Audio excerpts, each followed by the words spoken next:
Welcome to another episode of Slow Draft. Someday we got a couple of underdog and a couple of Draft King drafts to jump into. Please note, I have looked at a couple of these for a while before recording here because I felt like they're kind of tricky spots a little bit. Here's the first one, and this one's a kind of a tricky one, a tad, kind of not, but kind of is. So I'm in the eighth round.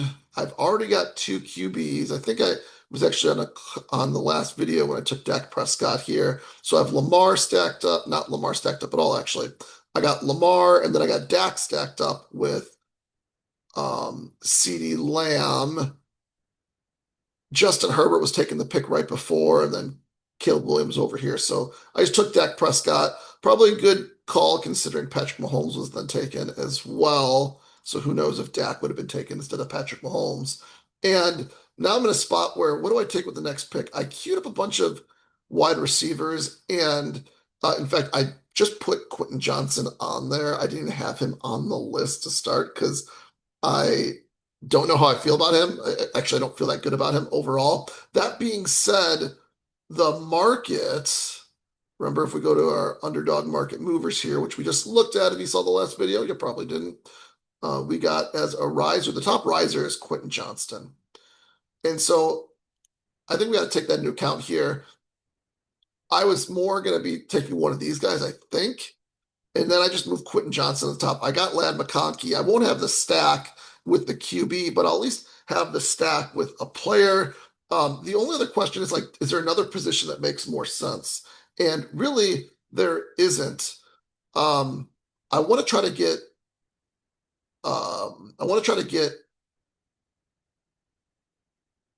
Jonathan Brooks in the next round at 106, which is kind of where I'm drafting, basically, I think. 10, yeah, at exactly 106. So I want to get Brooks there. And then I also want to try to get these tight ends later on too in Ferguson and Andrews to stack up with Lamar and Dak Prescott.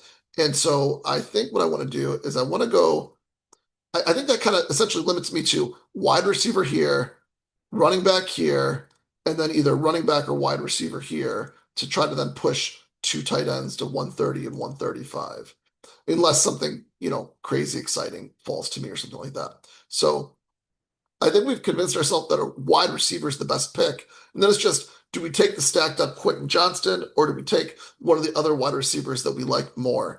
Uh, Jordan Addison, just, first round pick that has proven he can do it. Chris Godwin, older wide receiver, but has been able to get targets, another year removed from an injury. And then Josh Downs just get a lot of buzz, maybe the number two wide receiver on the team. Like not just number two as far as like target share went on the field, but number two as far as even like routes run type of thing as well, which makes him even more exciting. What we're going to do just really quick, just for fun, is we're going to go back to our leverage lab. We're going to do a combo catalyst tool, and we're going to see what we got going on with how much Johnston do we have? I don't think a lot. Yeah, see, look at that. We got him two times, picked at 98.5. So we got good ADP value on those two. And we've taken them primarily, it looks like one of the two times at least, or maybe well, only Patrick Mahomes once here. So at least one of the times it was in a Chiefs bring back. And we have no Ladd with Quentin Johnston at all, right? You can see here because we have nothing in the stack engine. So I think basically what we're seeing here is that if we can get Quentin Johnson past ADP, he's still rising. He kind of is a stack without the QB. We have two QBs already, so we don't need any of these bringbacks here or not bringbacks, even like the stacks, as far as Jordan Addison or Chris Godwin or Josh Downs. I think we just take the riser. That's a stack. Quentin Johnston, welcome to the squad. Well, there's the one with Davis Maddock as well. We'll look at that later, maybe. Next up, we have 5 hours left on this one. We got back-to-back picks on this one. And look who's at the top of the ADP. Jalen Hurts, Mekhi Lemon. That is a hard one to pass up on. A hard one to pass up on. In fact, I think in the other draft we took Marvin Harrison because he fell with Jalen Hurts. We're gonna do Jalen Hurts again. I don't know. I just think he's a fun pick here. If I'm wrong, I'm in trouble a little bit. But that Jalen Hurts, Makai Lemon gives us two QBs. We're stopping at two QBs. We're definitely light at wide receiver. We can try to stack them up at tight end, and then we can and we yeah, we can stack them up at tight end and just hammer wide receivers and tight ends and at least one or two more running backs. Let's just look really quick for fun. Let's go to our Hurts teams that we've finished. You see, I got Makai Lemon on a lot of them, 75% of the teams. So this would just add up to that one. There's one that isn't in here yet where I don't have Makai Lemon. You can see I got Dontavian Wicks on half of them, Tank Bigsby on half of them, Eli Stowers on one of them. It looks like I have got a lot of San Francisco with him. Do I have any San Francisco players on this team? I do not. Not yet, at least. Not yet, at least. And then the other thing would be, do I have him with any Jaden Daniels? I don't. So this would be my first Jaden Daniels with him, which I think is exciting, and I'd have like what I think are two elite QBs together at discounted price or not. Sorry, Lamar Jackson. We have on this one, not Jaden Daniels. Let's go look at Lamar Jackson. Do we have Lamar? We don't need Lamar either. Okay. Do we have any? No Lamar. Okay, let's do it. We are going to go Jalen Hurts and then Makai Lemon for the stack. We are definitely light at wide receiver, like very light. So we are going to probably stop at 5 running backs at most.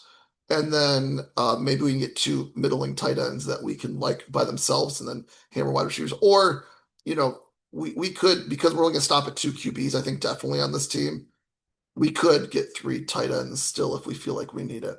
Okay. Let's get over to DraftKings to look at a couple more. Hey, first one, we have the first pick. The first round is here. Pick 7. I don't think I've drafted in the post-draft Amon-Ra once yet.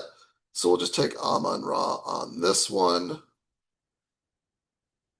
And then we're going to do one more draft here. After this registers, there we go.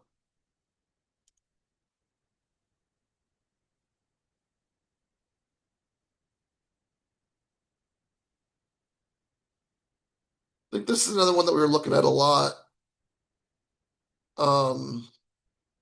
Yeah, this is the other one we were looking at a lot here. And we're at pick number 81. We have a 0420 going right now. We were going to get Trevor Lawrence, or we thought we were, and Trevor Lawrence got scooped up unstacked. That's unfortunate. So now we got to zag with it. Where's Zag? I don't know which one. There's a couple different routes we could take here, I think. I think the obvious one maybe is just to go based on ADP.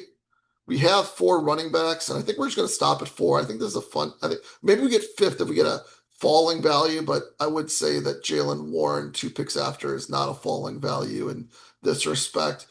We could go and just take a QB like him and hope that, again, Quentin Johnston falls to us, or we could get Patrick Mahomes with like the sidekick he's excited about. If we get Tucker Kraft, we could kind of get maybe like do a Green Bay stack. We know we need to get 2 QBs here at some point in time. Dart might fall to us, and we could do that possibly. We got Kyler Murray, of course, for the Justin Jefferson thing as well. Patrick Mahomes is interesting because Xavier Worthy can make his way back to you on the other way around. Also, but I don't think I'm going to do any of these things. I think what I'm going to do is go like Makai Lemon is none of these players are rising or doing anything, I don't think, for the most part. They weren't on our risers list at all. But we know, let's go back to our leverage lab. Let's go look at our DraftKings market movers. We know that Makai Lemon's like a huge value on DraftKings. Look at that. He goes 72 on underdog. He goes 85 on DraftKings. So I think what we should do on this one is just pull up Makai Lemon. We need wide receivers. And then we can live to fight another day at QB. Maybe Jackson Dart makes it to us. That's not impossible. And we still have the pick on the way back around, pick 80, what, 88? Pick 88. And on pick 88, we could either get a Green Bay guy to then maybe get Jordan Love on the way back around, or maybe Herbert or Patrick Mahomes. If we want to do that, maybe Tucker Kraft makes it all the way there. And then again, that also would be a Green Bay guy. Maybe Jaylen Warren makes it all the way back to us, and then we can stop it. That's, I don't know, maybe. I don't know. Hopefully he doesn't, but maybe. Cortland Sutton, I think, is also an option depending on what we want to do there. Bo Nix is falling more, so we could do that also. I'm just going to go with the best value relative to the other site in Makai Lemon. And then we're going to figure out the next pick from there. I think I feel good about that. Let's do it. Makai Lemon, come on down. Okay, there we go. Those are 4 slow drafts for the day. Let me know where I screwed up or where I went right, hopefully. See you on the next one. Peace.